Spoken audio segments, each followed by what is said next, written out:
Alors, je pense que nous sommes en direct. Bonsoir à tous et bienvenue dans l'émission Level Up et Brille. Briller et faire briller les autres est la devise de cette émission. Et dans cet après-midi, pour l'émission de ce dimanche, 6 clés pour renaître de ses cendres est la thématique que nous avons choisie. Et pour échanger autour de cette thématique, nous avons 3 brillantissimes femmes qui se sont jointes à nous pour pouvoir partager de leur expérience, qui sont 3 personnes qui œuvrent au quotidien pour pouvoir apporter de la valeur aux autres dans différents domaines. Elles auront le temps de vous en parler plus en profondeur. J'ai Patricia qui se connecte à nous depuis la France. On a Anne-Dorette qui se connecte depuis la Belgique. On a Dafosa qui se connecte depuis la République démocratique du Congo. Alors, les dames, on s'est rendu compte, bien évidemment, que nous passons tous par des moments très difficiles dans notre vie. En fait, aujourd'hui, tout le monde connaît des moments douloureux, tout le monde connaît les moments très, très difficiles. Parfois, d'une personne à une autre, ça peut paraître très, très compliqué. Mais beaucoup de personnes se retrouvent coincées parce qu'elles n'ont ni clé ni outils pour pouvoir sortir la tête de l'eau et pouvoir reprendre le contrôle de leur vie. Cet état de choses nous a parlé, nous a percuté. Et voilà pourquoi on s'est rassemblés ce soir, pour pouvoir, à travers nos différentes expériences, apporter des outils aux personnes qui vont nous écouter ce soir pour leur donner la possibilité de se relever de toutes ces douleurs, de reprendre les choses en main et de pouvoir aller réaliser leurs rêves. J'aimerais, avant de commencer, donner la parole à Patricia. Quand tu entends, Patricia, déjà, tu nous dis un tout petit peu, quand tu entends 6 clés, en tout cas, renaître de ses cendres, quand tu entends cette phrase, renaître de ses cendres, comment est-ce que ça résonne en toi, renaître de ses cendres?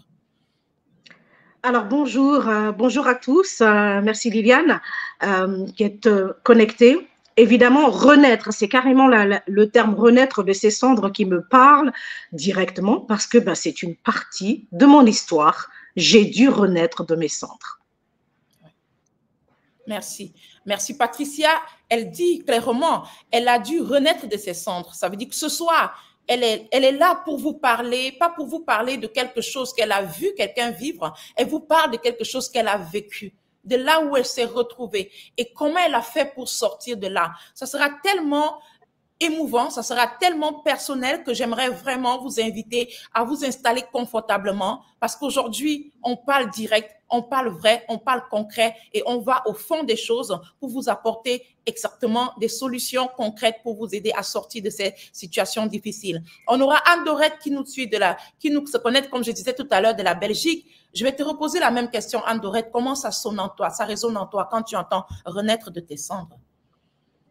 Oui, merci beaucoup Liliane. Bonjour, chère Patricia. Bonjour, chère Dafo. C'est un honneur pour moi de me connecter ici et je dis un chaleureux bonjour ou bonsoir à toutes les personnes qui se connecteront à nous à partir de là où elles se trouveront, que ce soit immédiatement maintenant ou en différé. En fait, quand j'entends cette phrase, tout comme Patricia, ça me percute à un tel point parce que moi, en tant que femme, qui a connu pas mal de moments difficiles ou des beaux moments de ma vie, je peux tout simplement dire que ces rebondissements, pour moi, constituent permanemment la renaissance sur des cendres nouvelles. Ouais. Merci. Super. Merci, Anne-Dorette. Comme Patricia disait tout à l'heure, Anne-Dorette aussi a vraiment des éléments très, très poignants qu'elle va partager avec nous ce soir. Et de la même façon, on a Dafosa qui se connecte depuis la République démocratique du Congo et qui, elle aussi, non seulement a vécu, comme nous tous, des moments très difficiles, et aussi, en tant que coach, elle a effectivement connu certaines personnes qui ont vécu aussi des moments difficiles. Donc, on aura et les expériences personnelles et pourquoi pas des expériences des personnes que nous avons coachées qui pourraient davantage éclaircir des gens. Dafosa, qu'est-ce que tu ressens? En tout cas, qu'est-ce qui vient en toi quand tu entends parler de se renaître de ses cendres? Comment ça résonne en fait? Bonjour à tout le monde, premièrement. Je vous salue où que vous vous trouviez. Recevez mes salutations. En fait, lorsque j'entends le mot renaître de ses cendres, je vois une personne qui était morte, une personne qui était au bas de l'échelle et qui fait un effort pour se relever. qui fait un effort pour reprendre place à la vie. C'est ça ce qui me dit cette phrase-là. Renaître de ses cendres, c'est reprendre la vie après avoir subi des coups par rapport à ce qui t'est arrivé. C'est ça la définition pour moi. C'est ça ce qui me parle dans ce sujet. Ouais. Super, merci beaucoup. Merci. On va revenir à Patricia. Patricia, tu parlais tout à l'heure et ça renvoyait un tout petit peu sur ton histoire personnelle. Alors, quand je t'ai invité, en tout cas, quand je t'ai contacté pour te parler de cette émission et de cette thématique, directement, tu avais 2 clés qui sont revenues très vite à l'esprit parce que tu es passé par là, parce que ce sont ces clés qui t'ont permis de sortir de cette situation pour être qui tu es aujourd'hui. Est-ce que tu peux partager avec la communauté? Ok, oui, bien sûr, merci. Et je voudrais parler à toutes ces personnes qui sont aussi sur le direct avec nous ou celles qui vont nous suivre en différé. Sachez que c'est un point, il faut savoir aussi, si je partage mon histoire aussi, c'est parce que j'ai appris certaines choses. Et lorsque tu m'as appelé, tu m'as demandé, tu m'as posé cette question, quelles sont les 2 valeurs qui te caractérisent? Et je t'ai dit, ma première valeur, c'est la résilience.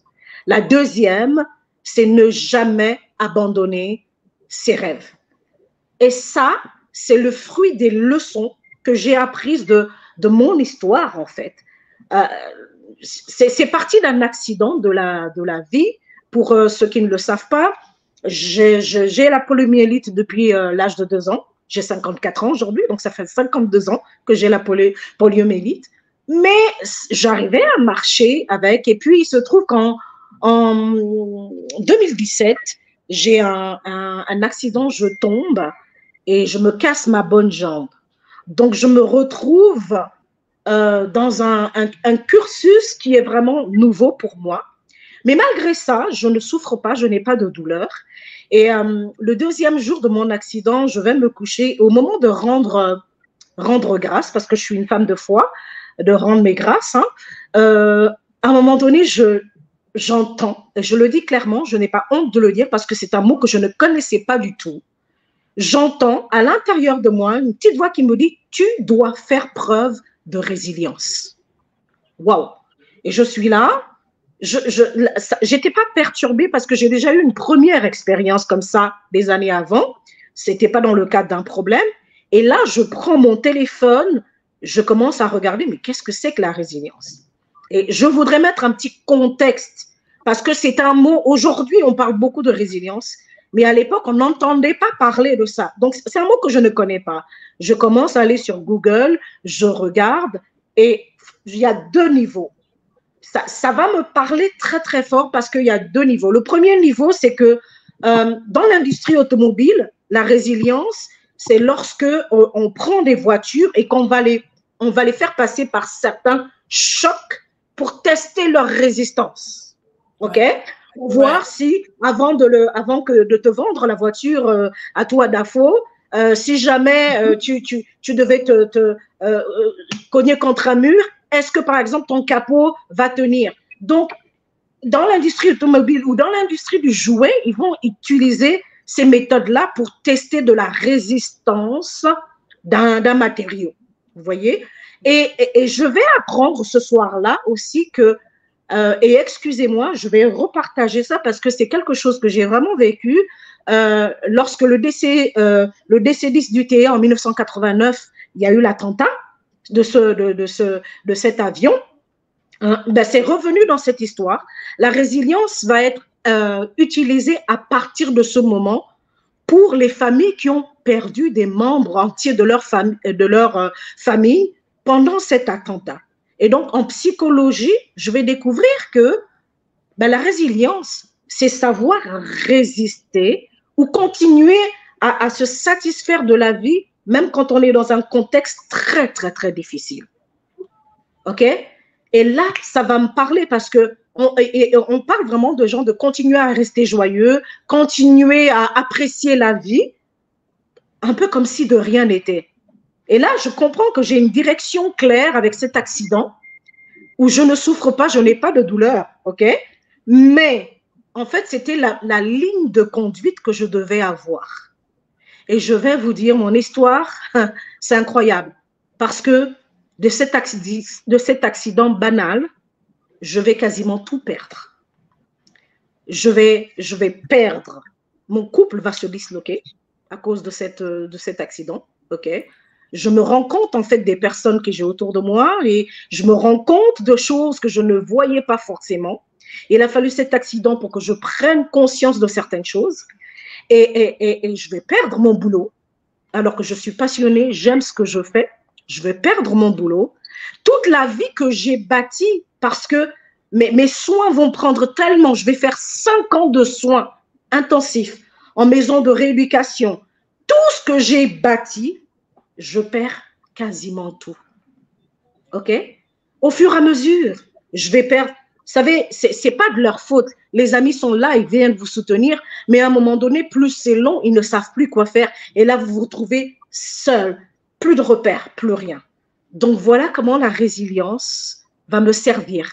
Continuer à apprécier la vie, me satisfaire de la vie dans un contexte où je suis totalement, enfin, sous différents chocs, c'est vraiment en psychologie, on parle vraiment de se relever de chocs traumatiques. Donc, l'accident va créer une série d'effets, vous voyez, un rouleau, comme une vague en chaîne, qui va finir par aller me chercher au plus profond de moi. Et il va falloir que je me relève de tout ça. Ah ouais. Donc, ça, c'est pour la résilience. Et ce qui m'a permis de me relever, écoutez, c'est quelque chose de tout simple. J'ai toujours été une grande rêveuse depuis que je suis petite. J'ai toujours eu des grands rêves. Et dans cette période, c'est à ce moment où, à l'intérieur de moi, où je suis seule, je me rends compte que, écoute, Patricia, tu as une très belle vie. Oui, j'ai travaillé dans de très belles entreprises. Je n'imaginais même pas être un jour là-bas. J'ai travaillé dans de très belles entreprises. Énormément de portes se sont ouvertes pour moi. Mais je me rends compte, est-ce que c'est ce que je veux vraiment dans la vie? Et là, je me dis, mais attends, oui, j'ai énormément d'opportunités, mais ces opportunités, en fait, je ne suis pas à la direction de ma vie. Je prends juste ce que la vie me donne. J'ai une chance, c'est que la vie me donne de belles choses, mais ce n'est pas ce que je veux. Et là, il faut que je me reconnecte à mon rêve, à mon grand rêve. Voilà. Voilà pour la résilience et le rêve. C'est juste extraordinaire. Je ne sais pas pour vous les autres, c'est tellement puissant ce que tu dis. Perdre du jour au lendemain, c'est-à-dire perdre tes amis, tes collègues, perdre ton mari, ton mariage qui part dans tous les sens. En fait, ça dit que tu te lèves du jour au lendemain, tu te retrouves un peu seul dans ton monde. Tu te retrouves un peu perdu, seul dans ton monde. Et là, il faut que tu prennes une décision. Il faut que tu avances. Il faut que tu... Et la seule chose que tu te rappelles, ce sont tes rêves. Il faut que tu te connectes à tes rêves. Je ne sais pas pour vous les dames, mais cette histoire est juste percutante. Et je pense qu'il y a beaucoup ici qui nous suivent et qui vont se retrouver dans ce que tu dis. D'ailleurs, il y a Lydiane qui dit « Merci pour ce partage très inspirant, Patricia Paulet. » C'est-à-dire on a Bapu aussi, Opportune, qui dit « Bonsoir mes sœurs. » Voilà, elles sont là, qui nous écoutent. Et franchement, personnellement, je te dis personnellement, merci pour cette histoire également qui va davantage édifier d'autres personnes. C'est tellement douloureux de passer de cette situation, comme tu dis souvent. J'aime souvent dire aux personnes que j'accompagne que parfois, pour que Dieu t'amène à arriver au niveau où il veut vraiment que tu sois, il peut te faire vivre certains chocs pour te préparer. On appelle ça le temps de préparation. Il faut qu'il te prépare pour que tu sois prête à assumer la mission qui est la tienne. Et je pense que c'était l'une des choses que Dieu voulait te faire voir, te faire passer par ces moments-là pour tous ceux qui te connaissent aujourd'hui avec ce que tu donnes au monde entier. Parce que je rappelle que Patricia est coach, conférencière, elle est formatrice, elle est mentor aujourd'hui. Et donc, pour tout ce que tu donnes aujourd'hui, il était important que tu passes par là. Et je pense qu'il y a d'autres personnes qui vont comprendre que la douleur dans laquelle elles sont aujourd'hui, c'est un passage pour devenir mature, pour atteindre la maturité et accomplir la mission qui les attend. Cette grande mission qui attend seulement pour qu'elles puissent embrasser. Vraiment, merci énormément pour ce partage. Mais quand tu le dis, justement, ce que je fais, le métier que je fais aujourd'hui, c'est quelque chose dont je rêvais depuis toute jeune. Rien, c'est-à-dire que tout m'a calé, en fait. tout m'a calé sur ce que je voulais. J'ai dû prendre des décisions, parce que j'ai vraiment dû prendre des décisions difficiles, mais qui allaient même à l'encontre de ma foi, ok? Mais pour mon bonheur, hein, comme décider de divorcer, comme décider de... J'ai fait le ménage dans mes relations, parce que je voulais être aussi dans un milieu où j'ai des relations qui m'attirent vers le haut et pas que des relations qui viennent et qui prennent, tu vois. Donc, aujourd'hui, même ce que je fais, que ce soit chef d'entreprise, consultante, mentor, donc tout ce que je fais, tout est aligné avec mes rêves, avec qui je suis, avec ce que je voulais réaliser dans la vie. Ouais. Tu ne voulais pas être à la merci, faire pitié et attendre que les gens puissent venir un peu s'apitoyer sur ton sort. Tu as dit, tu te connectes à l'essentiel, à tes rêves. Merci beaucoup, Patricia. Je pense que tu vas revenir certainement dessus tout à l'heure parce que ton histoire mérite encore d'être creusée. Il y a beaucoup de personnes qui attendent. Comment tu as fait finalement pour être là, au-delà de la résilience? Je crois qu'il y a beaucoup qui attendent. Mais en attendant, on va donner la parole à Dafosa. Dafosa, sur quel angle est-ce que tu aimerais aborder quand on parle des clés pour pouvoir sortir, de pouvoir renaître de ces cendres? Sous quel angle tu abordes ça et comment est-ce que tu peux nous édifier à ce niveau-là? En fait, aujourd'hui, c'est apparemment la journée des histoires. Je vais également raconter, c'est apparemment la journée des histoires en tout cas. Je vais raconter une histoire, mais avant cela, je voudrais nous dire ceci. Moi, je voudrais aborder la Renaissance et ses cendres sous l'angle d'une rupture. Comment renaître lorsqu'on connaît une rupture relationnelle, dans une relation quelconque? Parce que vous savez, toutes les relations que nous avons ne sont pas censées être éternelles. Parce que déjà, l'homme n'est pas éternel. Un jour, chacun d'entre nous ira rencontrer son créateur. Et une relation peut s'arrêter, soit parce que une personne est décédée, soit parce que, dans les cadres comme Patricia l'a raconté, dans les cadres d'un divorce. Et il arrive que lorsque une relation s'arrête, que l'une des personnes ou carrément toutes les deux puissent avoir mal au cœur ou bien se ressentir une douleur ou une amertume. Et c'est de cela que je voudrais parler. Comment faire pour se relever lorsqu'on connaît cette rupture relationnelle?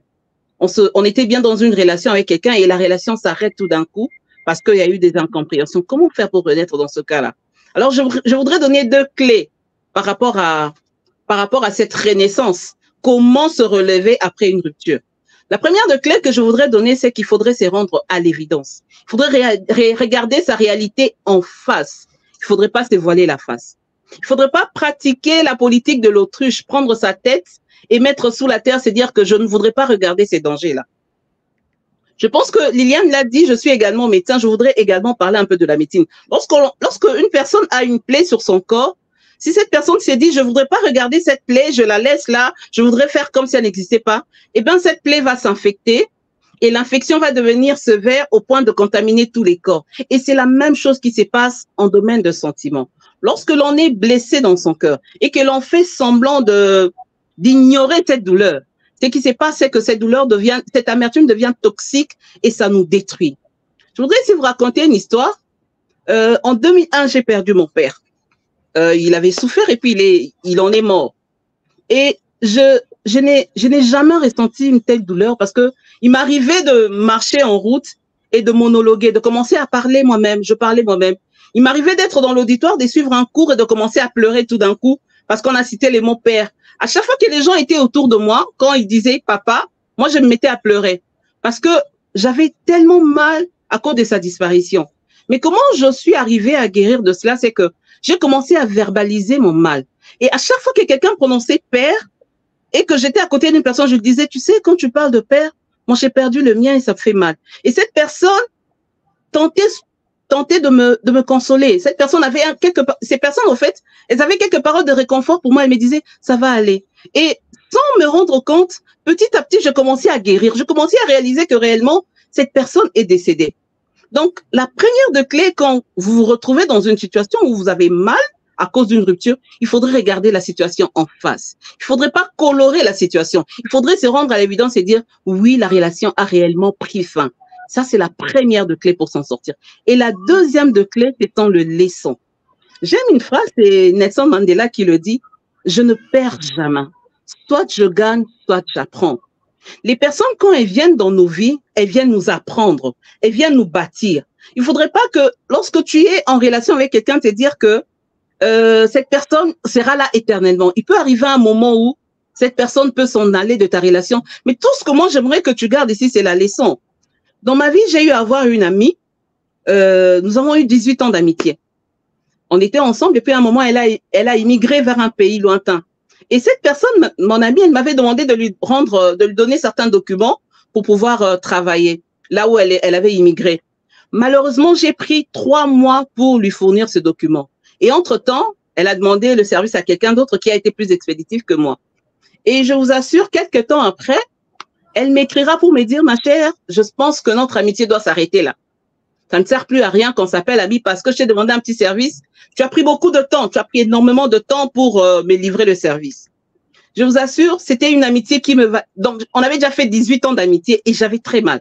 J'ai dû appeler son mari, sa mère, ses petites sœurs, ses tantes pour leur demander pardon. Donc, dites-lui qu'elle me pardonne parce que je tiens beaucoup à elle. Mais elle n'a voulu rien entendre de ma bouche. Elle a carrément rompu la relation. Elle m'a même bloqué sur ses différents réseaux sociaux. Vous savez, après cette rupture, la leçon que j'ai gardée, c'est que il faut de temps en temps traiter les amis comme la famille et la famille comme des amis. Lorsque quelqu'un te demande un service, lorsque tu es en train de chercher à lui rendre le service, il faut lui faire le rapport de temps en temps pour que la personne se rende compte que tu es en train de te battre. Parce que c'est qu'elle ne savait pas pendant ce temps, je ne savais pas bien manipuler l'outil informatique. C'était beaucoup de documents envoyés et je ne savais pas comment le faire. Donc, en dernière minute, quand j'ai appris comment le faire, et c'est le moment où elle a décidé de rompre l'amitié. Et moi, j'ai gardé cette leçon pour la vie. Lorsqu'un ami te demande un service, il faut le traiter avec dextérité. C'est une leçon que j'ai gardée. Alors, je voudrais nous dire que lorsque une relation s'arrête, il faut regarder aux leçons que nous apprenons de cette personne-là. Qu'est-ce que la personne t'a appris du moment où tu étais avec elle? Et prendre ces leçons pour les dispenser aux autres personnes qui seront à côté de toi. J'aime une phrase, elle dit ceci, lorsque la vie te jette de pierres, prends ces pierres et construis un pont pour permettre aux autres de pouvoir passer de l'autre côté. Pour pouvoir permettre aux autres de savoir ce qui s'est passé dans ta vie, quelles sont les leçons que toi tu as tirées par rapport aux pierres qu'on t'a lancées. Au lieu de prendre ces pierres et de construire un mur autour de soi et s'enfermer, c'est dire que je reste dans mon coin, voilà, moi je suis la personne la plus malheureuse. Et je veux finir par ceci, vous dire ceci. Au lieu de regretter chaque fois, de se dire, je regrette que le film soit fini, pourquoi le film a pris fin, regarde plutôt et dis-toi, je remercie Dieu pour avoir regardé ces films, parce que dans ces films, j'ai tiré des leçons. Donc, il est important non seulement de regarder la réalité en face, mais également de tirer des leçons de rupture de rupture de relation avec les personnes que nous avons aimées, parce que les larmes de foi nous empêchent de voir que, à part les points de douleur, il y a également des belles expériences que nous avons vécues avec ces personnes-là. Et prenons ces belles expériences, ces belles leçons, donnons cela aux autres pour que eux ne commettent pas les mêmes erreurs que nous. Une femme divorcée devrait prendre les leçons. Qu'est-ce qui a causé son divorce? Et les donner aux femmes qui sont encore dans leur mariage, leur dire, regardez, moi, je fais ça. Ça m'a coûté ceci. Toi, ne fais pas telle chose. Il faudrait pas prendre ces leçons, les garder pour soi. Il faudrait les donner aux générations futures pour que ces personnes ne commettent pas les mêmes erreurs. C'est ça la loi de la contribution. Tu connais quelque chose, tu as appris un secret, partage aux autres pour que eux ne puissent pas tomber sur le même piège dans lequel tu es tombé. Moi, j'ai gardé la leçon, mon ami. Jusqu'à ce jour, on ne s'écrit plus. Mais je sais une chose que à chaque fois que Anne Dorette me demandera un service, je veux me dépêcher pour le lui rendre. Ou encore, si je ne suis pas en mesure, je vais communiquer, lui dire que je suis en train de faire telle chose. Attends, je vais te livrer dans tel délai. Parce que moi, j'ai gardé les silences pendant 3 mois et ça m'a coûté une amitié de plus de 18 ans. Voilà. Comme quoi, ouais, c'est ce que j'avais à dire par rapport à ça. Comme quoi la vie aussi peut nous enseigner. Merci énormément pour ces clés. Comme quoi, tu dis bien, regardez les choses en face. Quand tu dis regarder les choses en face, parce que nous sommes tous coachs, certainement, il y a des personnes qui souvent, face à certaines difficultés, ont tendance à chercher plutôt l'erreur ailleurs. Je suppose que quand tu parles de regarder les choses en face, c'est quoi? Rechercher notre propre responsabilité, revoir un tout petit peu là où nous avons nous-mêmes contribué à ça, ou bien tu vois ça autrement? Quand je dis regarder les choses en face, c'est tout ça, c'est rentrer en soi-même. Vous savez, même dans la Bible, on parle de l'histoire de l'enfant prodigue. On dit ceci, et étant rentré en lui-même, il se dit, je vaux, même les serviteurs dans la maison de mon père valent mieux que ce que je suis devenue.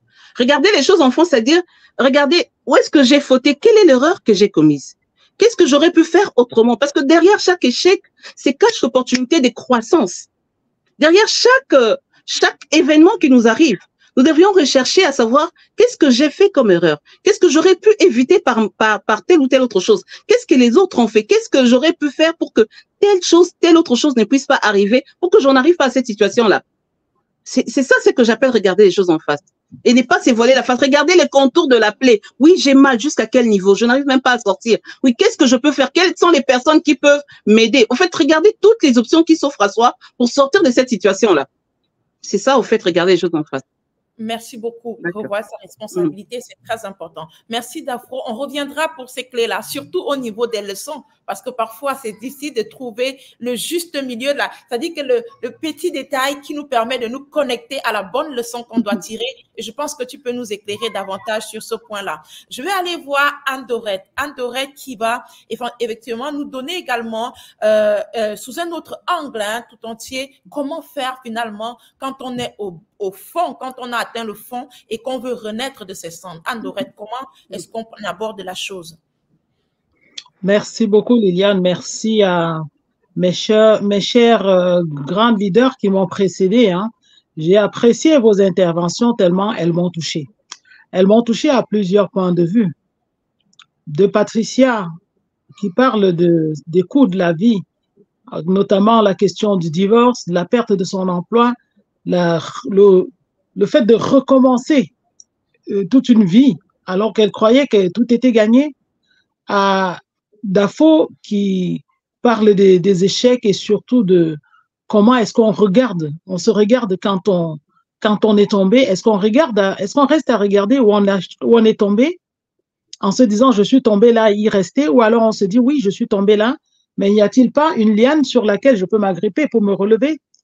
Et surtout, une partie de ce que Dafo disait qui fait la similitude avec ce que moi j'ai vécu, le décès de son papa en 2001. Et je crois que j'ai perdu le mien aussi en 2001, ce qui fait que ce trait de similitude est là. La question de divorce dont parlait Patricia, on ne doit pas avoir honte de le dire. Divorcer n'est pas une tare. Mais qu'est-ce qui s'est passé, comme disait Dafo tout à l'heure, pour qu'on y arrive?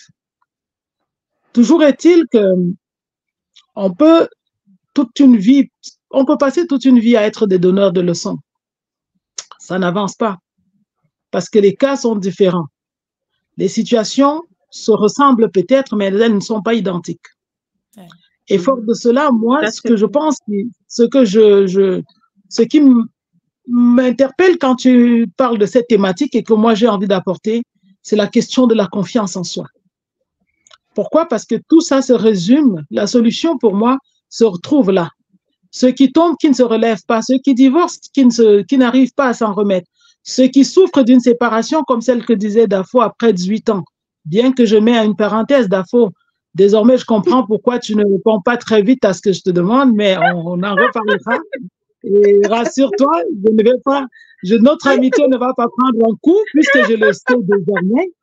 Je sais désormais pourquoi tu te comportes comme ça, donc notre amitié ne prendra pas un coup, ça rassure-toi. Mais voilà, je voudrais tout simplement dire que tout ça aussi, c'est au niveau de la confiance en soi. Parce que la confiance en soi, c'est quelque chose, c'est une des bases, en fait, très concrètes de notre rapport avec le monde. Si on n'a pas cette confiance en nous, qui nous permet d'une manière ou d'une autre de nous connecter avec les autres, on aura parfois du mal. On va sentir très dur les coups qu'on va prendre. Parce que si on ne se sent pas bien, si on n'est pas suffisamment solide, même les coups les plus légers vont ressembler à un coup de tonnerre. Même les coups les plus légers vont te faire croire qu'il y a, franchement, tu es tombé, je ne sais pas, du haut d'une falaise, je ne sais pas de combien de centaines de mètres. Et donc, voilà, justement. Et donc, ici, pour moi, je pense que la confiance en soi nous permet, notre confiance en nous permet en fait de nous positionner de manière sereine face à tout ce que dans notre environnement social, professionnel, familial, de tout ce que nous avons, en fait, notre environnement dans son sens le plus large possible. Parce que il nous arrive des épreuves dans notre vie qui entachent très fort notre réputation, qui bousculent notre intégrité, qui fragilisent en fait nos valeurs. Et tout ça nous déstabilise profondément et arrive à créer des dysfonctionnements. Parce que quand on parle de divorce, il y a du dysfonctionnement, qu'on le veuille ou pas. Quand on parle de perte d'un parent, d'un être cher, d'un enfant, je n'ose même pas penser à la perte d'un enfant, parce que ce sont les cas les plus difficiles. La preuve, on n'arrive même pas à nommer ça de manière sociale. On parle d'un parent, on parle d'une mère, on parle d'un père qui a perdu sa femme, on parle de veuf. D'une femme, on parlera de veuve quand elle a perdu son mari. On parlera d'un enfant qui a perdu ses parents, d'orphelin ou d'orpheline. On n'a jamais trouvé un mot pour qualifier un parent qui perd un enfant. Mais si vous en connaissez, je suis preneur.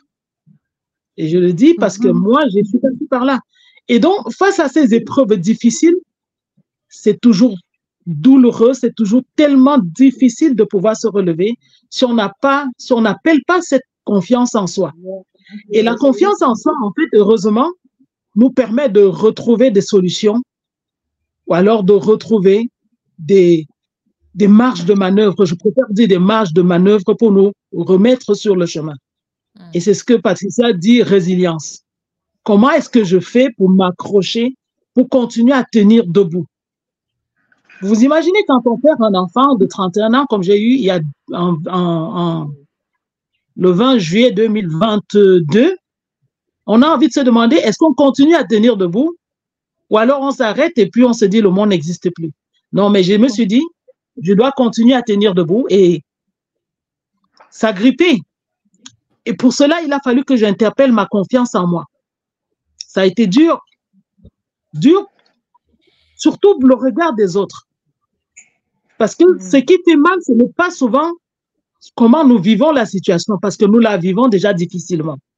Mais le regard des autres vient être ce coup de massue qui vient vous interpeller une fois de plus en vous disant que vous n'êtes pas assez responsable, en vous montrant que vous avez failli, en vous montrant que vous avez divorcé parce que vous n'êtes pas une bonne femme.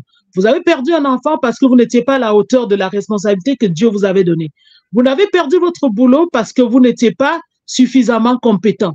Vous avez perdu cette relation avec vos amis parce que vous n'étiez pas suffisamment solidaire ou tout ce que vous voulez. Mais non, ça n'a rien à voir. C'est au-delà de tout ça. Et c'est pour ça que pour résoudre tout ça, pour moi, ce qui m'a permis de rester debout, c'est cette confiance en moi. Et je voudrais dire que quand on parle de confiance en soi, il est important d'évaluer à quel niveau notre confiance en nous permet de nous relever. Parce que j'ai souvent envie de dire tout le monde a confiance en lui. Mais c'est le niveau qui varie. Parce que si sur une échelle de 1 à 10, tu as confiance en toi à un niveau 1, tu ne peux pas équivaloir à quelqu'un qui a confiance en lui au niveau 7 ou au niveau 8. Et c'est pour ça qu'il est important pour nous, coachs, d'aider ces personnes ou de nous entraider, parce que même quand on est au niveau le plus élevé, on a besoin de la maintenir. Parce que ce n'est pas un acquis. On doit travailler permanemment pour garder cette confiance. Parce que vous l'avez entendu dans les histoires de Patricia, comme dans les histoires d'Afo, tout est susceptible de venir chambouler votre stabilité. À tout moment, rien n'est acquis. À tout moment, on peut chuter comme le château de cartes. À tout moment, on peut croire qu'on est le plus dur, on est le plus fort, on est le plus riche, on est le plus solide, on est le plus... Et il suffit d'un un tout petit truc qui vient tout déstabiliser et tout tombe. La seule chose qui vous reste, c'est de nouveau cette confiance en vous. Et je tiens à dire que quand on parle de confiance en nous, elle se définit justement comme cette conviction intime que nous avons à utiliser les ressources intérieures que nous avons. pour pouvoir nous relever et réaliser ce que nous voulons réaliser. Ou alors nous battre contre ce qui nous pose problème. Ou même nous battre contre tout cela qui nous en... Tout à l'heure de rêve. Quand on parle de rêve, on peut rêver toute une vie. S'il n'y a pas des ressources qui nous permettent en fait de transformer ce rêve-là en réalité. Et on peut réaliser nos rêves à un moment de notre vie. Et il faut un déficit de ressources quand on revient au point de départ. Donc, à chaque fois, on est challengé. Et parce qu'on est challengé, il faut travailler permanemment sur notre confiance en nous. Très vrai. Et ça, je peux dire que pour le faire, il y a tellement de techniques et chacun y va de sa propre ressource, puisque je parlais de ressources, mais il faut apprendre surtout à se faire confiance. Parce que se faire confiance vous permet déjà d'avoir cet esprit critique. Une marionnette. Parce que si vous n'avez pas cet esprit critique qui vous permet d'évaluer, de jauger, d'apprécier ce que l'autre vous apporte, vous êtes à la merci de tout le monde. Et franchement, être à la merci de tout le monde, c'est ne pas vivre. Et c'est directement fermer la porte à la réalisation de tous ces rêves. Parce que notre confiance en nous détermine en fait notre capacité à réaliser nos rêves. Notre capacité à dépasser les barrières que la vie nous impose. Notre capacité à traverser les zones de turbulence, même les plus drastiques. Et si on n'a pas cette confiance en nous, je peux vous dire, on tombe, on oublie qu'on est tombé, mais on ne pense même pas qu'on peut se relever, on se couche et on s'endort. Et quand on s'endort, on sait ce qui arrive, c'est la mort qui s'ensuit. Je vais m'arrêter là. Merci. Tu vois, on t'écoute religieusement tellement on a envie d'en écouter encore et encore, mais puissant. Tu ne peux pas imaginer comment tu donnes l'importance aujourd'hui qu'on peut accorder justement à cette confiance en soi. C'est-à-dire qu'au final, tu vois, aujourd'hui, nous avons ce boulot de coach, conférencier et tout ce qui va avec. Et on peut se retrouver aujourd'hui à écouter tout le monde dire il faut avoir confiance en toi, il faut avoir confiance en toi. Oui, il faut que tu aies confiance en toi. C'est la seule solution, aie confiance en toi. Moi, j'aimerais vraiment qu'aujourd'hui, à travers ce qu'on va partager, qu'on puisse apporter, c'est-à-dire amener une personne à dire, parce que là, on disait tout à l'heure, on peut du jour au lendemain, comme disait Patricia, on peut tout perdre du jour au lendemain. À ce moment-là, on n'a pas pris le temps en avance de préparer sa confiance pour se dire, le jour où si ça arrive, je prends directement je prends mon manteau, je prends mes éléments, je prends mes outils et bam, je gère la situation. Mais on n'a pas tout ça et quand même, le sort quand même, ça bat sur nous.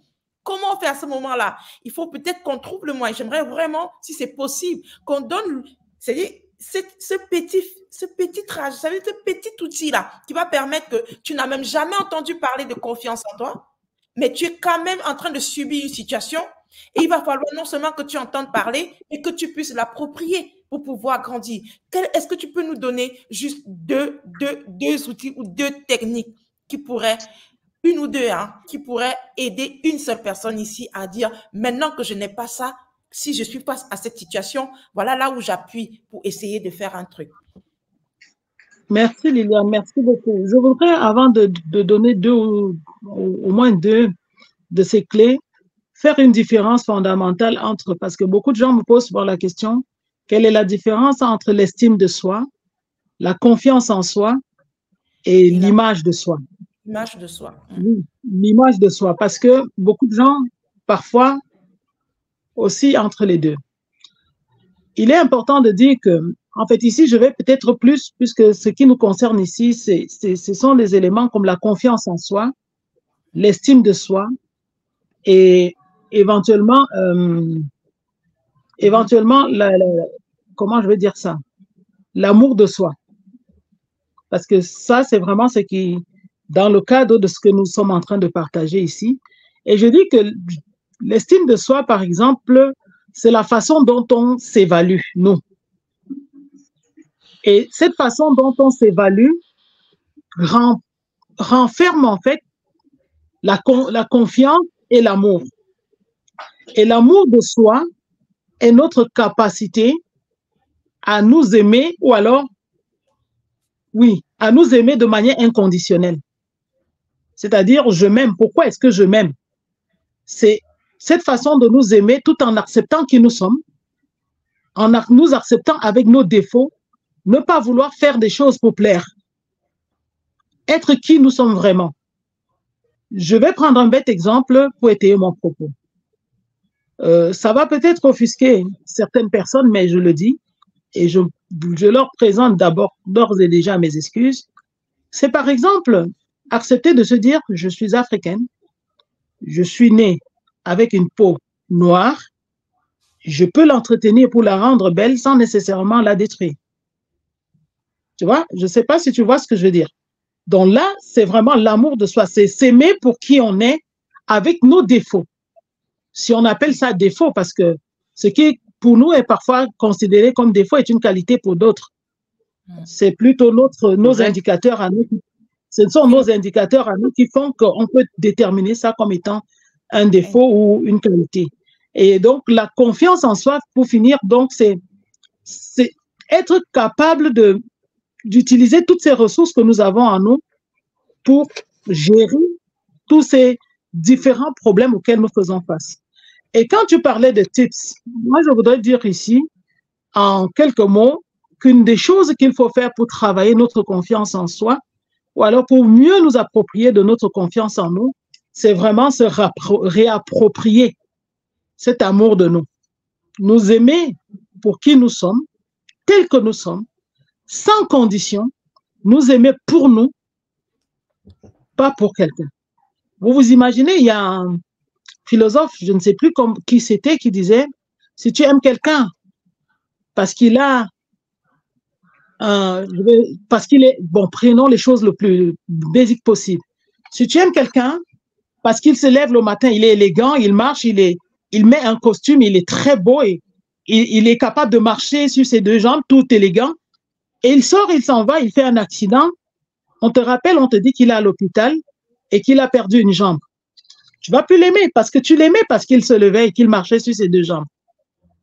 Et là, c'est un problème. Donc, il faut être capable de s'approprier cet amour de soi. Donc, t'aimer tel que tu es, tel que Dieu t'a créé, parce que n'étant pas, moi, je pars du principe que je suis pas à même de créer un être humain. Donc, je ne suis pas, par conséquent, je n'ai pas le droit de juger l'autre personne,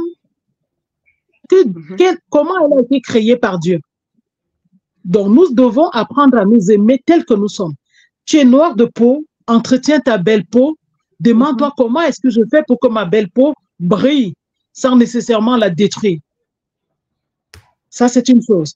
Tu es quelqu'un qui a tu sais bien que tu bégayes et que peut-être on a tout fait pour trouver une solution et on n'a pas trouvé cette solution. Mais non, c'est pas parce que tu bégayes que tu ne peux pas être un bon orateur. Travaille à utiliser ton bégaiement pour en faire un atout qui peut-être dans d'autres cieux ou bien sous d'autres cieux sera sollicité peut-être dans un film parce qu'on a besoin d'un bègue. Donc, il faut nous aimer pour qui nous sommes vraiment. La deuxième clé que je vais apporter ici, c'est travailler le lien avec les autres. Je crois que dans ce que nous avons abordé au Côte d'Afrique, le rapport avec les autres est important.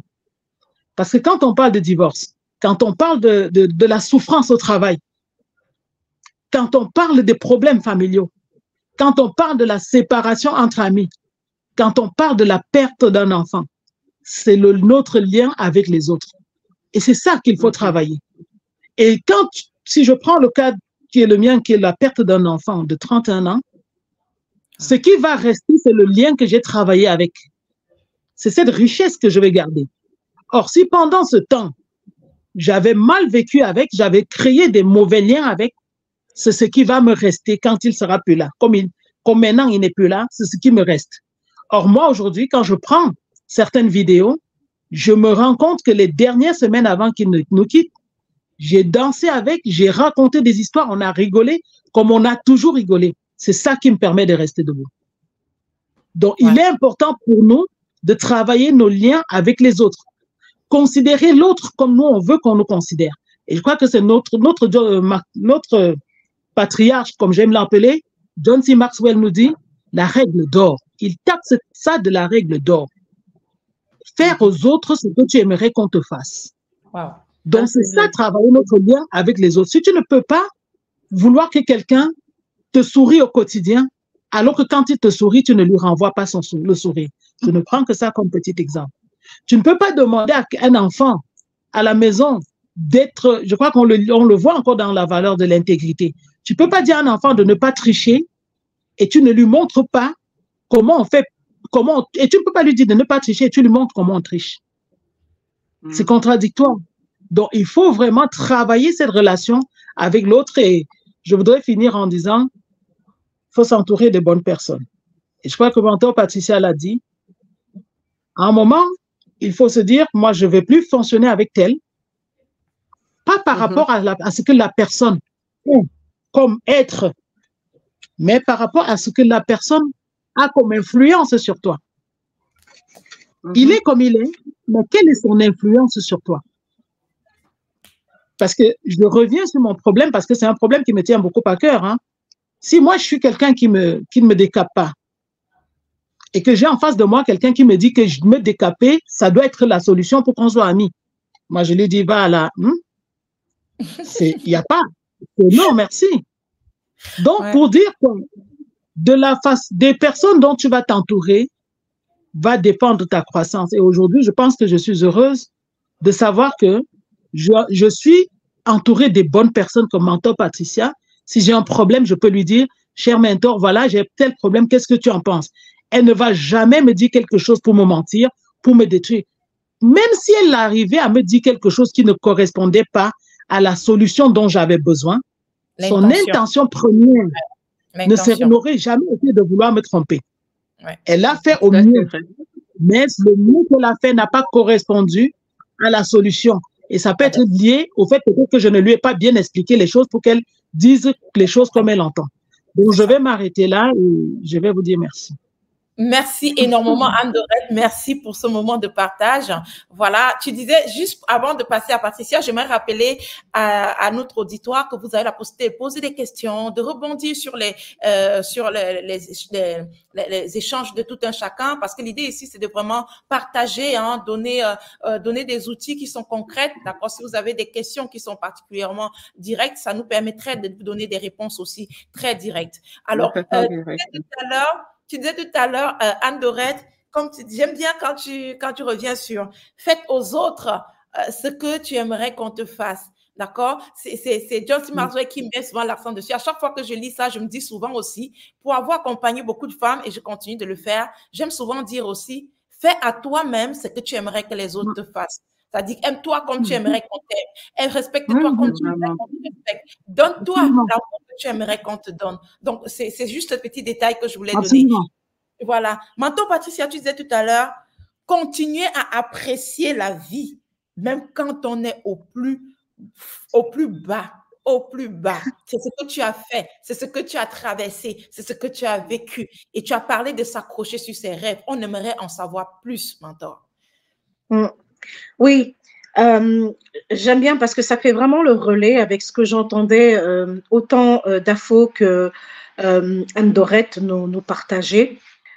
Et moi, j'aimerais parler parce que je vois les réactions de tes followers. Je pense que tu as fait un sacré boulot parce que quand je vois les réactions déjà des personnes qui suivent, je pense que ce sont des personnes qui sont déjà à un niveau beaucoup plus avancé. Et j'aimerais, si tu le permets, j'aimerais parler à ces personnes qui vraiment sont au bout du rouleau et qui n'en peuvent plus. C'est pour ça que nous sommes là, Patrice. C'est à ces personnes-là, peut-être qui sont là, qui écoutent et qui se disent, d'accord, vous me parlez de plein de choses, mais comment est-ce que moi, je mets ça en place? Merci. L'un des points, pourquoi je vous ai partagé cette histoire que j'avais. Ce sont les leçons que j'ai tirées après, hein. Mais dans le flot de l'action, on ne voit pas les choses de la même manière. On perd la perception, hein, la qualité de la perception. On a du mal à apprécier la situation. Et tu parlais, la confiance en soi, l'estime de soi, tout tombe lorsqu'on est vraiment au creux et au fond de l'action. Je voudrais partager un point que très peu de personnes connaissent. Dans ce moment où j'ai entendu cette voix que je devais faire preuve de résilience, je ne savais pas que j'allais vivre des chocs et des chocs qui allaient bouleverser, chambouler totalement ma vie. À un point où, Noël 2017, je décide, ça faisait un moment que je voulais que tout s'arrête. Il y avait trop de difficultés, il y avait trop de choses qui... Vous savez, du jour au lendemain, je passe de femme financièrement autonome, tu dois attendre des organismes, tu te retrouves dans des dettes, tu te retrouves parce que les organismes ne te payent pas à temps. Je ne vous dis pas les douleurs, les souffrances que j'ai vécues à un point où j'ai commencé à prier, je dis Seigneur, enlève-moi la vie. Enlève-moi la vie. Oui, oui, j'ai demandé, je vais être vrai devant vous. Je demandais, Seigneur, enlève-moi la vie. Plusieurs fois, j'ai fait cette prière. Et le 22 décembre 2017, je suis dans ma chambre, je prie, je dis, écoute, Seigneur, j'en ai marre. Ça fait un moment que je te demande de m'enlever la vie. Je ne veux plus vivre. Tout ce que je vis, trop, c'est trop. Et je parle à ces personnes qui sont à ce niveau de trop, c'est trop. Mon histoire, c'est que je décide ce jour que c'est fini. Je ne veux plus vivre. Je prends la décision.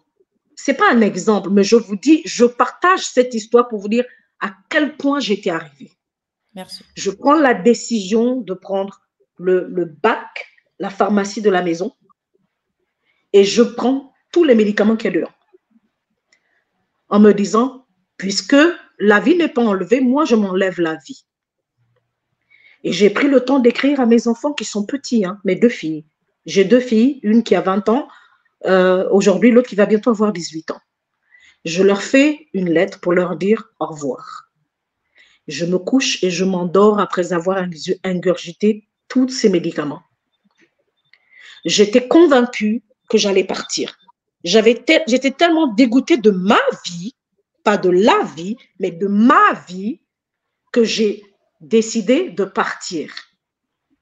Je m'endors et je me réveille. Et je suis étonnée, je me dis, mais qu'est-ce que je fais là? Et quand je vous dis, mais un cocktail de médicaments, j'ai pris tout. Mais qu'est-ce que je fais là? Je regarde, je suis dans ma chambre. Je dis, mais qu'est-ce qui se passe? Je me pince, vous voyez, pour voir s'il y a quelque chose. Il n'y a rien. Je suis toujours dans ma chambre. Et après avoir ingurgité un cocktail de médicaments de toutes sortes, je n'ai aucune douleur. Pas mal à la tête, pas mal au ventre, rien du tout. Je suis encore dans cette vie-là. Et là, ce jour-là, quand je me lève, mes enfants me voient, « Ah, maman, on a vu que tu dormais et on s'est dit, maman est très fatiguée, on te laisse dormir, on te laisse te reposer. » Ce jour-là, quand je me suis levée, ma première chose que j'ai compris, c'est que Dieu ne voulait pas que je meure. Parce qu'on ne peut pas avoir ingurgité tout ce que j'ai ingurgité comme cocktail de médicaments et ne pas avoir la moindre séquelle. Se lever comme si de rien n'était. Hein? Voilà. Je suis médecin, je confirme. Je vous dis, j'ai pris mais tout ce qu'il y avait là, tout ce qu'il y avait dans la boîte, je suis rien. Ce jour-là, j'ai dit, OK, maintenant, Dieu, je sais que tu veux que je vive. Maintenant, je sais que tu veux vivre. Et c'est ce jour-là où j'ai pris la décision, d'accord, je vais vivre, mais plus jamais comme avant. Ah ouais. Et c'est cette décision, la décision, je me suis levée, j'avais juste la bouche pâteuse, vous voyez, comme quelqu'un qui n'a pas brossé les dents depuis une semaine, quoi. Donc, je suis partie, je me suis brossé les dents, voilà, pour que ma bouche... Et là, j'ai dit, mais je me suis regardée dans le miroir, j'ai dit, Seigneur, plus jamais cette vie, c'est fini. C'est fini. plus tard, en 2020, ça m'arrive en décembre 2017, hein. En 2020, je découvre le développement personnel et j'ai compris que moi, mon développement personnel a commencé ce jour-là, où j'ai pris la décision que je ne voulais plus vivre la vie que j'avais avant. Et j'ai envie de dire à ces personnes, il y a de l'espoir. Même si tu es au bout du rouleau, il y a de l'espoir pour toi. Et l'espoir, comment cet espoir, tu peux le matérialiser? La première chose, c'est que tu n'as pas besoin d'être malade ou tu n'as pas besoin d'en arriver où moi je suis arrivée. C'est la leçon que j'ai tirée. La leçon que j'ai tirée, c'est que je devais déterminer déjà quels sont les domaines où j'ai un ressentiment. Les domaines dans lesquels je ne me sens pas alignée avec moi. Donc la première chose, c'est quels sont les domaines que tu as envie d'améliorer dans ta vie? Mais pas juste améliorer parce que tout le monde le fait. C'est un cri du cœur en toi. Commence déjà à faire ça.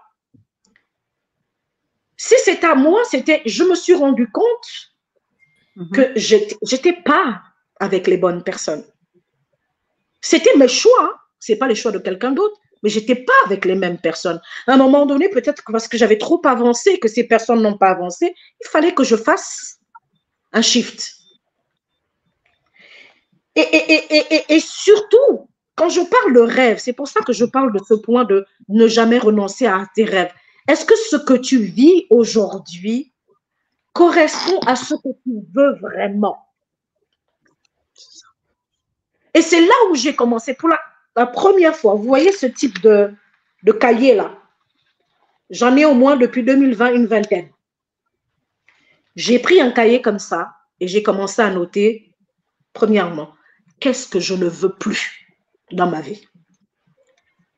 J'étais incapable à ce moment-là d'écrire qu'est-ce que je voulais. Mais déjà, qu'est-ce que je ne veux plus? C'est-à-dire un état des lieux, comme parlait tout à l'heure le docteur Dafo, en disant qu'est-ce qui va, qu'est-ce qui ne va pas. J'ai fait un inventaire clair de qu'est-ce qui va, qu'est-ce qui ne va pas. OK? Et c'est bizarre, hein? J'ai fait cet exercice et je le recommande, faites-le. Moi, j'avais du mal. J'étais tellement dans un moment où ma vie était tellement chamboulée, j'avais du mal même à définir ce que je voulais. Mais quand j'ai fait, qu'est-ce que je ne veux plus dans ma vie? En me relisant 2 jours ou 3 jours après, vous savez ce qui est incroyable? C'est que je me suis dit, je trouvais, c'est la loi de la polarité. Il y a du négatif. S'il y a du négatif, il y a forcément du positif. Il y a forcément l'inverse, c'est qu'est-ce qui pourrait être positif? En me relisant, je dis, OK, donc si je ne veux plus de ça, OK, qu'est-ce que je veux exactement? Et j'ai commencé à écrire. Merci. J'ai commencé à écrire chaque point, chaque point, chaque point. Qu'est-ce que je voulais? Et c'est ce chemin-là qui m'a emmené doucement, doucement, doucement vers ce qu'aujourd'hui on appelle le développement personnel, qui est peut-être barbare, mais en fait, c'est prendre le contrôle, reprendre le contrôle de ta vie. Tu as le pouvoir. Il nous a été donné par le Seigneur le pouvoir de choisir. OK? On n'est pas obligé de partir par là où le vent nous emporte ou parce que tout le monde veut aller là-bas, il faut partir. Non. Même Dieu ne nous impose rien. Il nous dit, je mets devant toi la vie ou la mort. Tu choisis. Tu as le droit de choisir ce que tu veux dans la vie. Et ça, c'est vraiment ce troisième point que je veux donner. Le deuxième, c'était vraiment, une fois que tu as fait le point de ce qui ne va pas, commence à te dire, qu'est-ce que je peux mettre, qu'est-ce que je peux faire là maintenant que je sais que ça, je ne veux pas. Quelle est la plus petite chose que je peux faire pour changer? C'est pas forcément d'aller à l'école, c'est pas forcément d'aller voir, mais peut-être, comme on le disait, si c'est une relation qui est toxique, prends ton courage à 2 mains, sors de là. On ne meurt pas parce qu'on a quitté quelqu'un. On ne meurt pas parce que, non, tu peux vivre une vie meilleure, tu vas rencontrer des gens bien, tu vas rencontrer, aujourd'hui je suis une femme épanouie et ma devise justement c'est de pouvoir aider des personnes à devenir épanouies, que ce soit professionnellement, que ce soit personnellement, parce qu'on a le droit au bonheur. Donc Et Anne Dorette nous le disait, la confiance en soi, c'est ce qui te permet de rentrer dans le bonheur. Mais si tu estimes que parce que j'ai vécu ça, je n'ai pas droit au bonheur, tu es en train de te priver toi-même de ta vie. OK? Et je veux te donner ces 3 points là pour m'arrêter parce que je pourrais continuer. J'ai des pages, j'en tiens. N'attends pas d'être dans le trou aujourd'hui, même si tu ne sais pas comment faire. Là, tu as des coachs, tu as Liliane qui est une coach. Aujourd'hui, ce métier que j'ai choisi, c'est un métier pour aider des personnes, pas forcément par rapport à mon histoire, mais parce que je veux être épanouie dans ma vie. Et des personnes qui veulent être épanouies dans ma vie, pour moi, dans leur vie, si je peux leur donner un coup de main, je leur donne un coup de main. Notre métier n'est pas là, c'est pas de venir imposer des choses. C'est toi, construis ta vie. Qu'est-ce que tu veux bâtir? Qu'est-ce que tu veux faire de ta vie? Qu'est-ce que tu veux devenir? Ça, il n'y a que toi qui peux le faire. Même si je venais, je ne peux pas le faire à ta place. Et tu as le droit au bonheur. Toi qui es vraiment dans ce moment où tu ne sais plus par où je commence à demander de l'aide. Mais demande de l'aide et ose être vrai devant les personnes que tu vas rencontrer. On ne peut pas guérir. Excusez-moi, on ne peut pas être sauvé. Imaginez toutes ces personnes que je parle de ça, que Jésus a guéri. Si elles venaient, elles ont mal à l'estomac et puis elles viennent dire « Ah, je veux du pain ». Ou bien « Ah, sois vrai ». On a besoin des autres.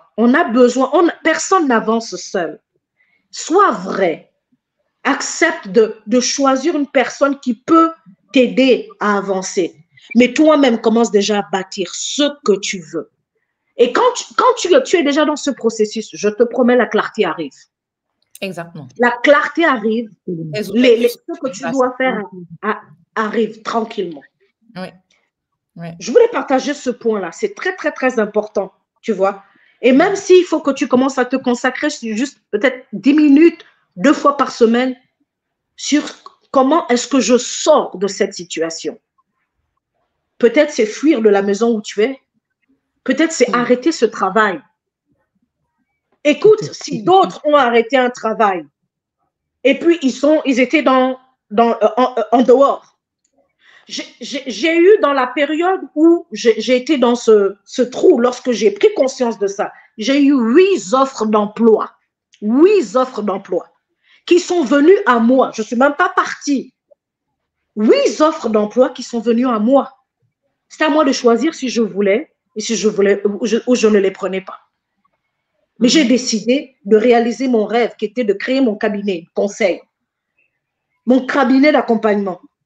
Et tout le monde me disait, mais vous savez, ici, en France, quand tu choisis d'être entrepreneur, même s'il y a des aides pour les personnes handicapées, tu peux être sûr d'une chose, c'est que tu vas être écarté de tout ça. J'avais le choix entre être une personne handicapée ou réaliser mon rêve. J'ai choisi de réaliser mon rêve. Je ne voulais pas de pension de handicap. Je ne voulais pas de ces choses. J'ai décidé de réaliser mon rêve. Et c'est ce que je veux partager à quelqu'un. C'est juste une question de choix. Personne n'est jamais mort parce qu'il a abandonné le boulot où il ne se sent pas bien. Hein? Et puis, il est parti, il a fait des recherches. Tu vas trouver quelque chose qui te rendra encore plus heureux, surtout si tu l'as défini. Tout à fait.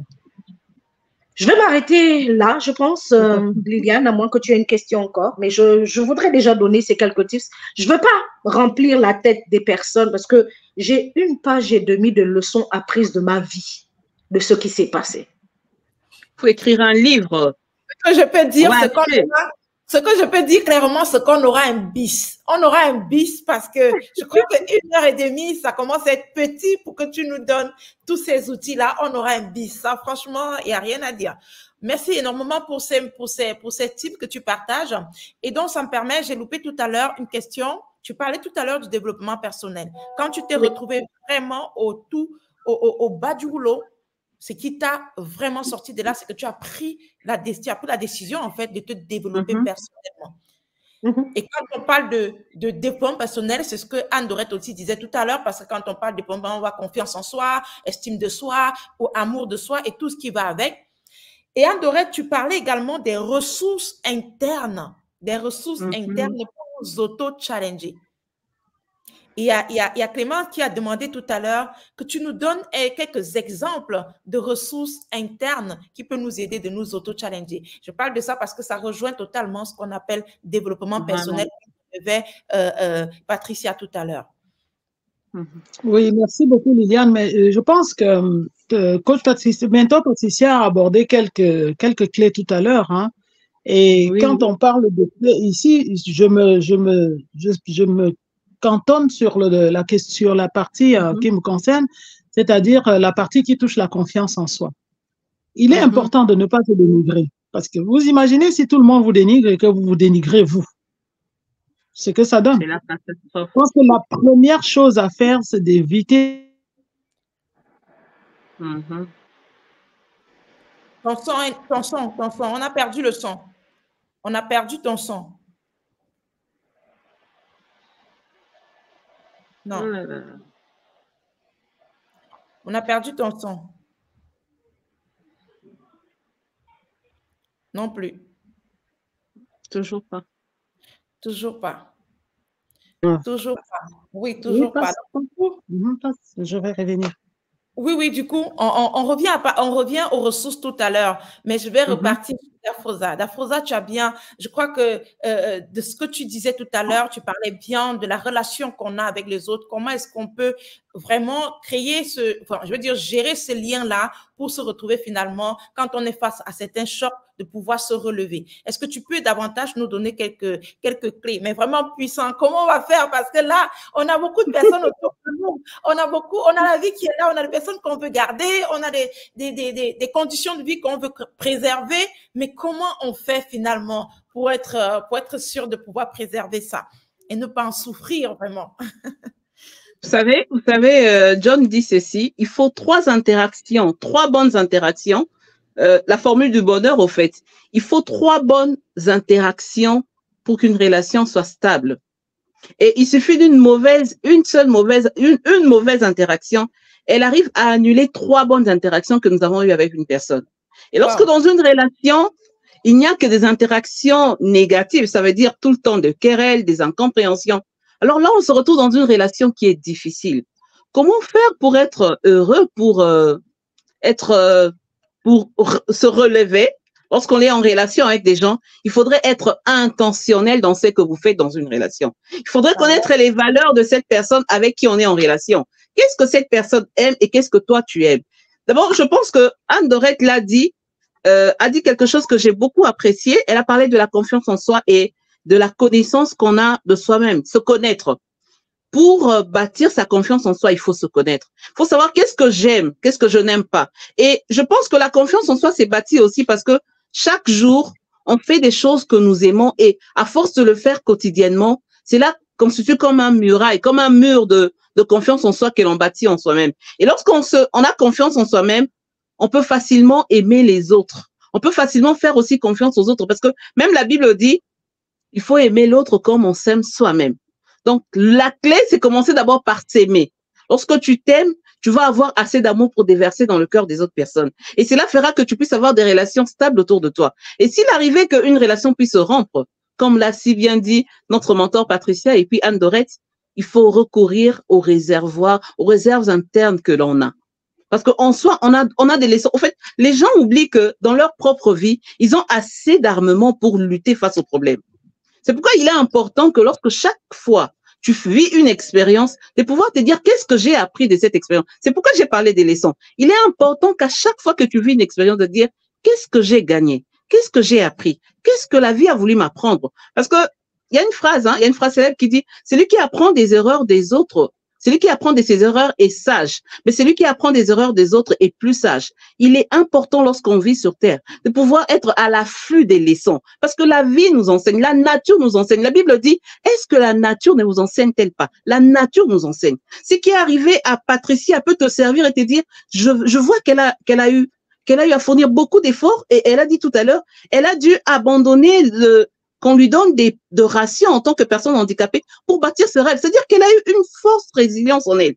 Et tu peux te dire, aujourd'hui, moi, ce n'est peut-être pas parce que je suis handicapée, mais regarde, j'ai un problème financier. Comment je fais pour m'en sortir, pour tenir bon, malgré que j'ai des difficultés financières, tenir bon et atteindre mon rêve. Donc, la vie nous apprend de plusieurs façons.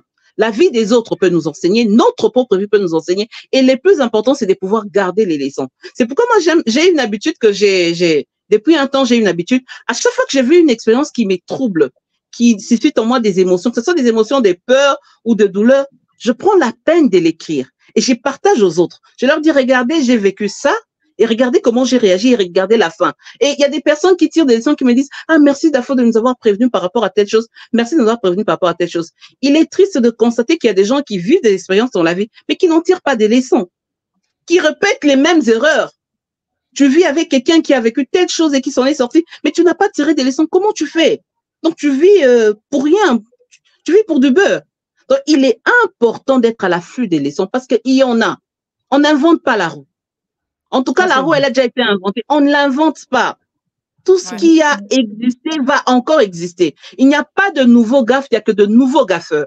Donc, fais un effort pour que lorsque tu vois un gaffeur, prends la leçon et écris-la quelque part. Dis-toi que je peux enseigner quelqu'un d'autre au travers de ce que cette personne a vécu.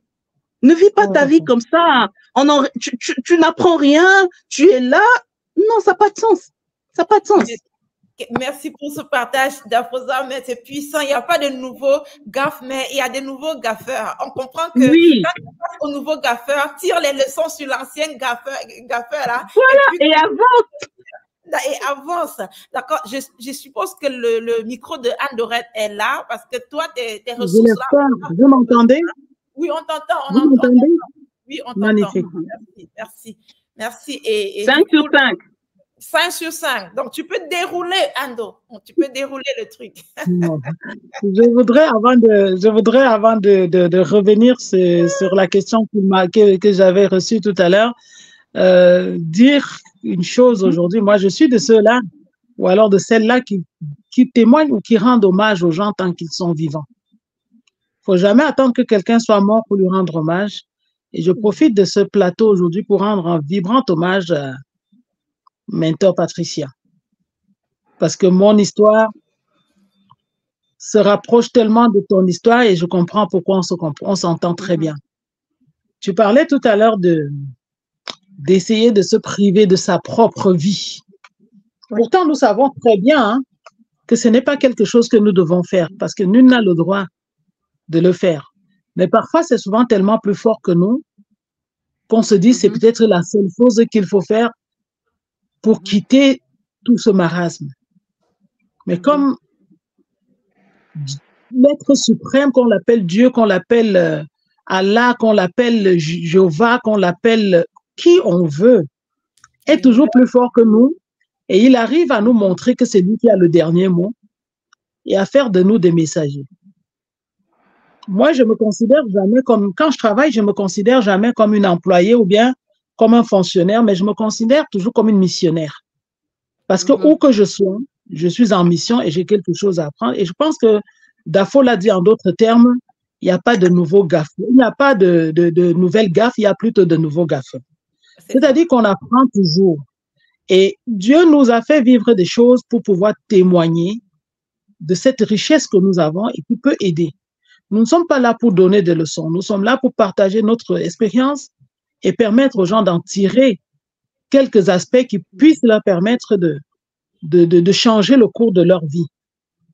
Et Mentor Patricia, on en reparlera dans un livre à 2. Ça, je le promets. Je le promets. Suivez-moi et je vais lire ce livre-là. Je vais l'acheter. Je le promets. Et ça, ce sera vite fait. Parce que quand on parle d'essayer de... Moi, je n'aime pas utiliser le mot se suicider parce que c'est au-delà de ça. C'est beaucoup plus haut que ça. C'est beaucoup plus profond que vouloir juste se suicider. C'est qu'à un moment, on se dit, oui, on a tout fait. C'est pas qu'on... Parce que pour moi, quand on parle de suicide, c'est un peu une forme de lâcheté.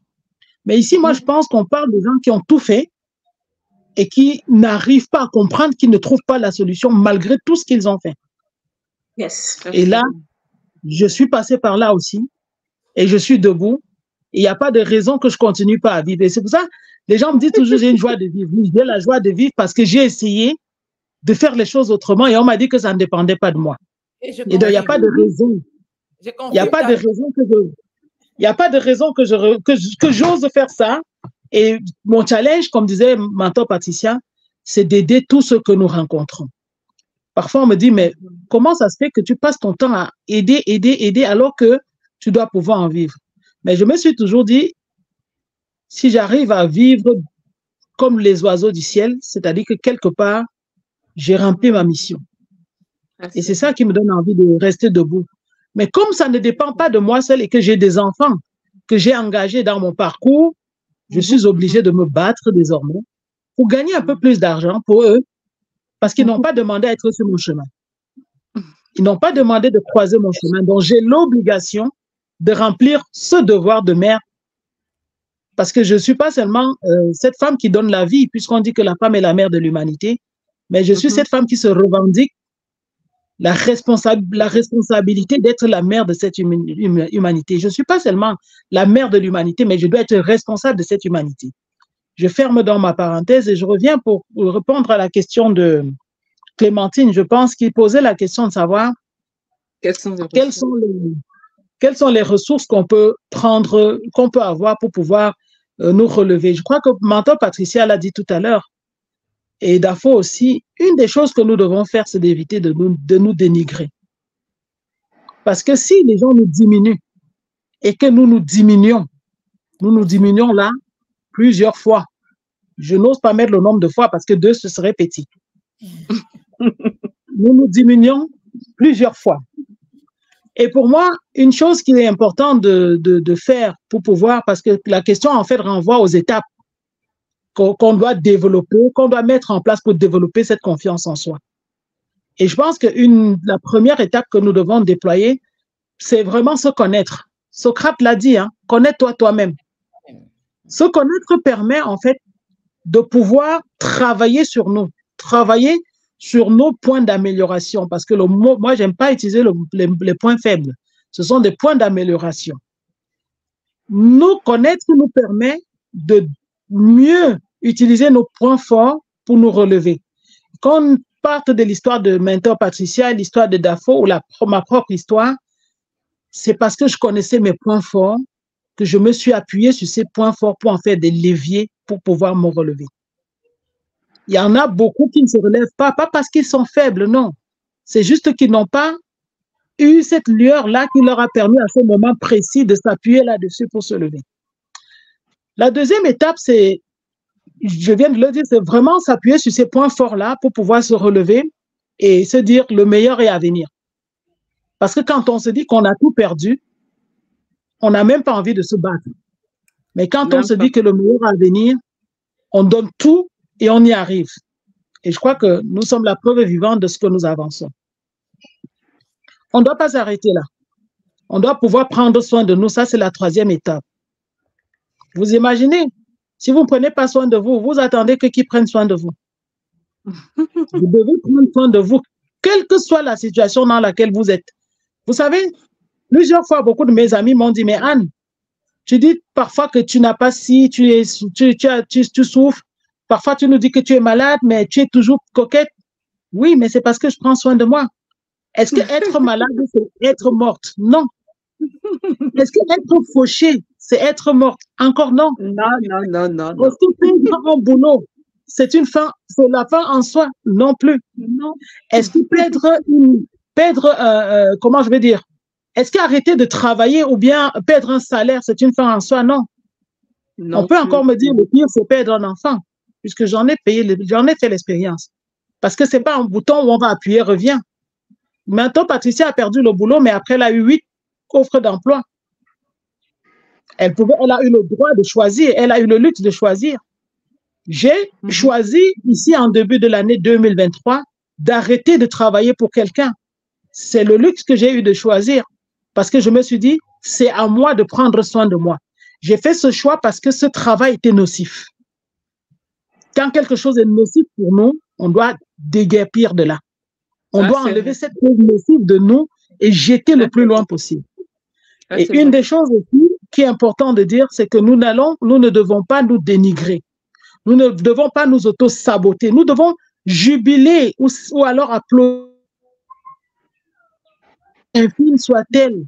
Parce que moi, je vois des mamans, je vois des femmes qui n'osent pas dire, ah tiens, aujourd'hui, le rouge à lèvres que j'ai mis, il est beau. Qui va te le dire? Moi, je suis partie aujourd'hui comme ça. Je me dis, OK, Anne, c'est comme ça que tu dois être pendant toute la semaine. Et je suis comme ça toute la semaine. Moi, ça me plaît. Ça me plaît et que je le porte bien. Tout le monde va dire. Mais oui, si ça me plaît et que je le porte bien, si ça me plaît et que je le porte bien, les autres vont l'apprécier. C'est parce que vous portez bien que les autres aiment. Mais n'attendez pas que quelqu'un vienne vous dire comment vous allez fonctionner. Et je voudrais terminer par la 4e étape, qui est celle de se mettre en action. Parce que tout ce que nous avons dit, c'est bien. Mais si vous qui nous suivez, vous ne vous mettez pas en chemin, la chance n'existe pas. Vraiment. La chance n'existe pas. Il faut se battre pour que le vent souffle de notre côté. Créer ça. Parce que même quand on met un bateau sur la mer, on attache les voiliers, il faut qu'il y ait du vent. S'il n'y a pas le vent pour que ça souffle du bon côté et que le navire bouge, on s'en fout. Rien ne va se passer. Donc, mettons-nous en action. Disons-nous que la personne qui compte, c'est d'abord nous. La personne de qui nous devons prendre soin, c'est nous. La personne sur qui nous devons travailler, c'est nous. La personne de qui nous devons éloigner des mauvaises relations et des mauvaises fréquentations, c'est nous. Et le moment où vous voudrez, je parlerai de vous, avec vous, des différents types de carnets d'adresses. Parce que quand chacune de nous prend son agenda ou son téléphone ou bien son carnet d'adresses, il y a tellement de gens. Ma fille de 12 ans me disait dernièrement, parce que la technologie va tellement vite et je la sollicite souvent, elle me dit, mais maman, est-ce que tu te rends compte que tu as plus de 4000 contacts dans ton téléphone, dans un seul de tes téléphones? Je dis, oui, elle me dit, mais c'est trop, est-ce que tu connais tous ces gens? J'ai dû lui dire, je ne les connais pas tous, mais une chose est sûre, c'est que s'ils sont dans mon téléphone, il y a une raison. Et ils sont dans mon téléphone, mais je les ai repartis en catégories. Ces catégories-là, je garde ça pour la prochaine fois. Je vous remercie. Merci Anne-Dorette, ça fait que ça ouvre la porte pour la prochaine fois. Il faut dire qu'on n'a pas vu le temps passer, hein. C'est tellement passionnant. Moi-même, j'aimerais encore rester encore plus. Mais là, il nous reste à peine 8 minutes. On n'a pas vu le temps passer. Il nous reste à peine 8 minutes. Et j'aimerais, comme Anne-Dorette vient de dire, elle va détailler ça pour la prochaine fois. Dafosa, est-ce que tu peux nous dire un petit mot de fin? Parce qu'on va sortir par là. Hein, et ensuite, Patricia également viendra pour nous donner quelques éléments avant qu'on ne dise au revoir. Mais sinon, ce n'est que partie remise, hein, parce que j'ai dit, il faut qu'il y ait un bis. On a tellement de choses à donner qu'on trouvera le moyen d'en refaire. Un mot de fin, après tout ce moment d'échange. Un mot de fin. Au lieu de regretter parce que le film est fini, il faut remercier David pour avoir regardé ces films. C'est important de tirer des leçons dans tout ce qui nous arrive. Très important. Très important. C'est tout ce que j'ai à dire. Merci beaucoup et ça parle très fort d'ailleurs. Anne-Dorette, je ne veux pas que tu finisses comme ça. Tu nous donnes un mot de fin et puis maintenant Patricia va appuyer pour finir. Ben, franchement, en ce qui me concerne, je voudrais déjà te dire merci Liliane. Merci pour ces beaux moments que tu nous as fait partager, passer ensemble avec toutes les personnes qui nous ont écoutés ou qui vont nous écouter. Merci encore parce que ça a été un moment qui nous a permis, on se connaît déjà sous d'autres cieux. Je mets les guillemets, nous ne sommes pas morts avant de tout ressusciter, non. Mais on se connaît sur d'autres. On se connaît. Terrain de combat, c'est notre terrain de combat. On se connaît sur d'autres terrains. Et ici, tu nous as permis de nous dévoiler vraiment autrement et de la plus belle des manières. Et je dis merci, merci pour à mentor Patricia et Dafo pour cette vulnérabilité et surtout cette authenticité. Quant à ceux et celles qui nous suivent ou qui nous suivront, nous avons tout simplement envie de leur dire que nous sommes là. Nous ne sommes pas seulement là pour faire le show sur ce live, mais nous sommes aussi là en vrai pour pouvoir les accompagner, pour pouvoir leur montrer ce que nous avons vécu, ce que nous avons traversé, et éventuellement, si elle le souhaite, hein, faire le chemin avec elle, hein, parce que c'est toujours mieux de faire le chemin avec quelqu'un. Parce que nous, on n'a pas commencé à faire tout ça comme ça. C'est parce que nous, on a regardé d'autres faire, on a appris, on s'est relevé, on est tombé. Et notre souhait, c'est vraiment de tendre aussi la main, parce que c'est aussi ça la gratitude à la vie. C'est pouvoir tendre la main à ces personnes qui, comme nous, ont souffert, mais qui ne savent peut-être pas encore par où commencer. Merci beaucoup, chère Liliane, et merci, mes chères sœurs. Merci Anne-Dorette. Je me joins également à Lydiane qui dit merci mesdames d'avoir accepté de vous livrer un peu de vous. Merci beaucoup parce que vous vous êtes vraiment livrés. Et on va partir sur Patricia pour qu'elle continue de se livrer ou bien qu'elle nous donne un mot de fin. Non. C'était important. C'était important de partager ce point-là parce que j'ai deux mots de fin. Le premier mot de fin pour revenir et compléter ce que Anne-Dorette disait, beaucoup cherchent à avoir la confiance en soi, ou se sentir bien. Mais je peux vous dire une chose, si on est aussi nombreux sur la Terre, près de 8 milliards, c'est parce qu'on a besoin des autres aussi pour avancer. Et l'un des points que je dirais, pour ces personnes qui veulent travailler leur confiance en soi, un des pas, c'est de s'entourer des bonnes personnes, des personnes qui croient en vous. Même si c'est une ou deux personnes. Il y a des personnes qui croient en vous, qui ne sont pas là parce que vous avez ci, vous avez ça, et c'est très important. L'une des choses qui m'a aidé à me relever, c'est que j'ai commencé à accepter, j'ai vu des personnes qui voyaient des choses que moi je ne voyais pas en moi, quand j'ai commencé à travailler. Et j'ai emprunté leur foi en moi. Si deux s'accordent, vous voyez la puissance qu'il y a? Un chasse 1000, deux chasse 10 000. Quand vous avez quelqu'un qui croit en vous, ça vous aide. Parce que lorsqu'on est seul, il y aura toujours un moment où, vous savez, la petite voix à l'intérieur va te ramener en bas. Ne nous mentons pas, c'est la vérité. C'est clair. C'est clair. On ne vit pas seul. On a besoin des autres. On a besoin d'avancer avec d'autres personnes. Et c'est important de trouver ces personnes qui pensent comme vous, qui croient en vous et qui peuvent vous aider.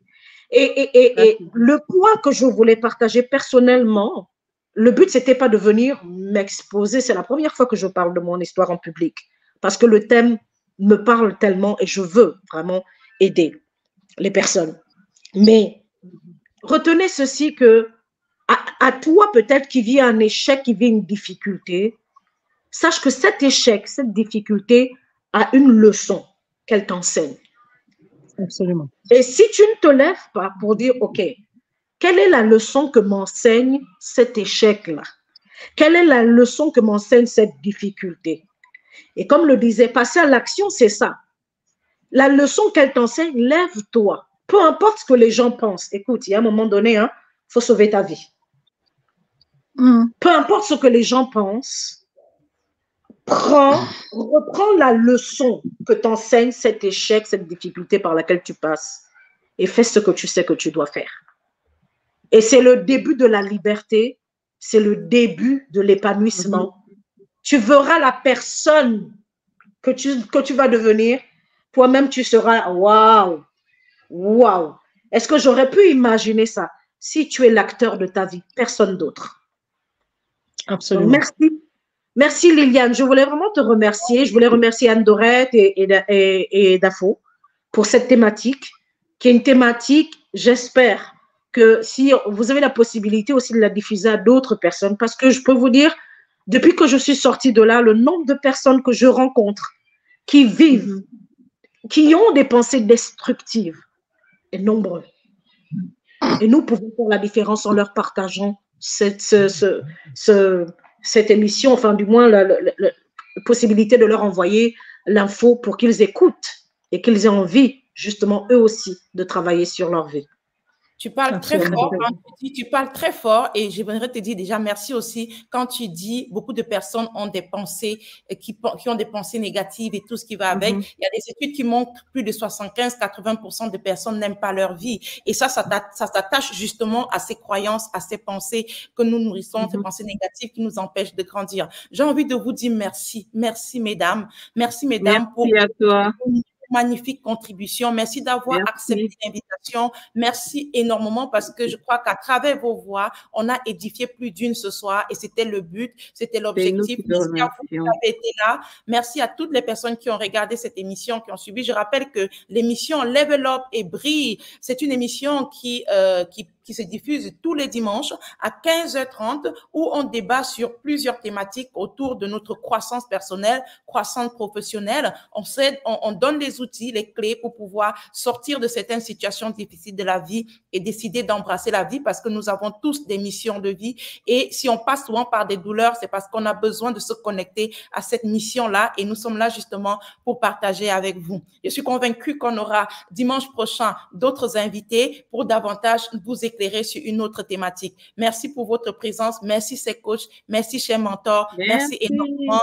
Et on se retrouve plus tard pour un autre événement. Ne quittez pas, on se retrouve dans le studio pour un débriefing, mais on quitte le live. Allez, bonne soirée et merci. Au revoir à tout le monde. Merci à vous. Belle semaine à chacun.